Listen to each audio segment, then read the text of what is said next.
In the heart of Freetown, where the Atlantic Ocean touches the edge of crowded hills and zinc roof houses shine under the morning sun, two stepsisters lived under one roof.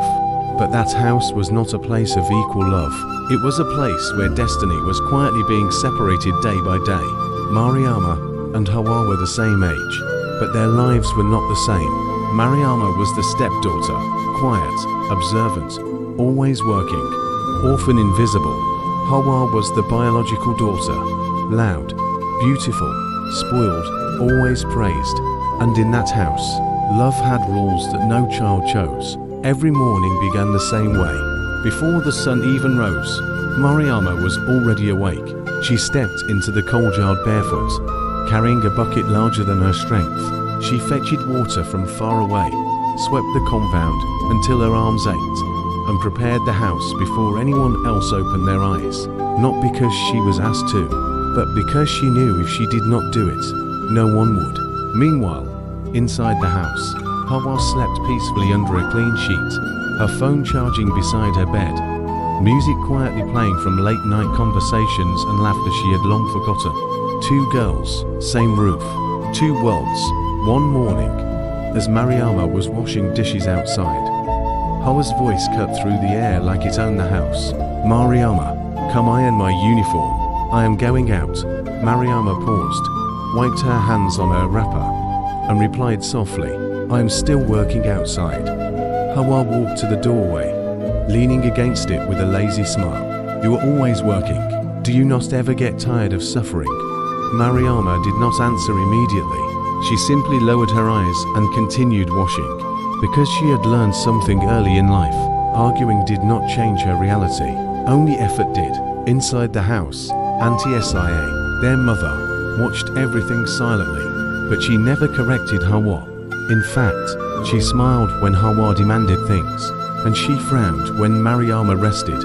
In that home, kindness was not shared equally. Food was not shared equally.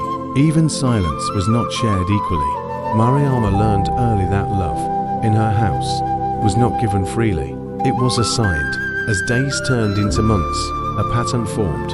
Hawa spent her afternoons outside, laughing with friends, taking photos, talking about fashion, and dreaming of a life where she would never struggle. "I will marry rich," she would say confidently. "Why should I suffer when life is meant to be enjoyed?" Her friends agreed. Her mother agreed. No one corrected her. But Mariama watched quietly. Because she had learned something different. Life does not reward wishes. It rewards preparation. At night, when the house finally became quiet, Mariama's real life began. She sat under a small flickering candle, opening worn schoolbooks with torn pages and folded corners. Her handwriting was neat, because she had learned that even small things must be done well. Sometimes her eyes would burn from exhaustion. Sometimes her stomach would ache from hunger. But she kept going, because in her mind, she was building something no one could take away. A future. One night, Hawa walked past Mariama's room and stopped at the door. She saw her studying, and she laughed softly. "You are still doing that. Schoolwork at night like a slave." Mariama did not look up. "I want a better life." Hawa shook her head. "Life is already good if you enjoy it. Do you think books will save you?" Mariama finally looked at her and answered calmly, "They might." That was the first time silence between them felt heavy. Years passed quietly. No one noticed Mariama growing stronger.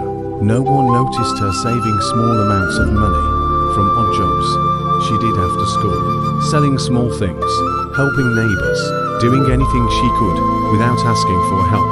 Every coin she saved was folded carefully and hidden, not because she trusted people, but because she trusted her future.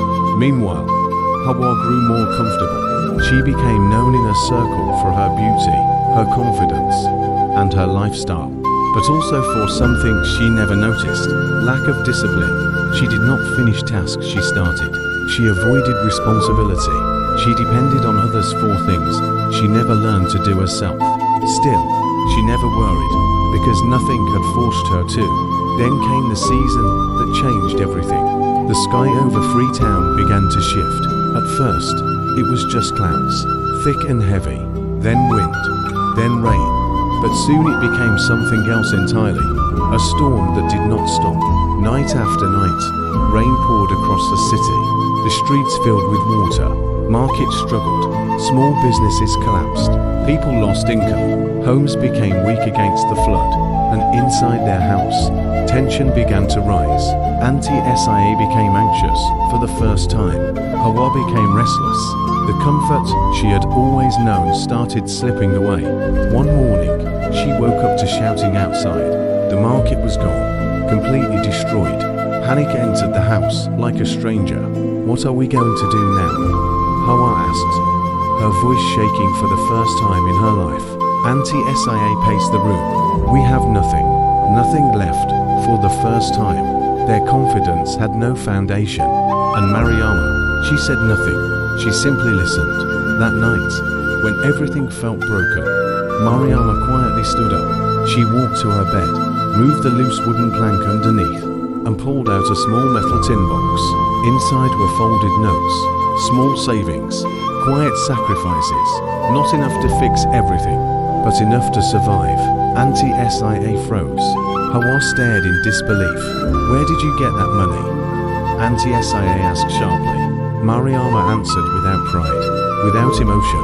I worked for it, little by little, and I saved it. Silence filled the room, because in that moment, something uncomfortable became clear. The girl they ignored had been preparing, while the other lived freely. She had been building stability quietly. Hawa stepped closer, her voice lower now. When did you start doing all this? Mariama looked at her sister, not with anger, not with pride, but with truth. I did not start one day. I started every time you chose not to think about tomorrow. That sentence stayed in the air longer than any sound in the house, because it was not just about money. It was about life, about choices, about consequences no one saw coming. For the first time, Hawa felt something unfamiliar rise in her chest. Not anger, not laughter, not confidence, fear, because she suddenly realized something terrifying. She had never prepared for anything, and Mariama had been preparing for everything. That night, the house did not sleep, but only one girl had a plan, and only one girl was ready for what came next. And somewhere deep inside that broken home, jealousy began to grow, quiet, invisible, dangerous, because the future had finally arrived, and it was asking who deserved to survive it.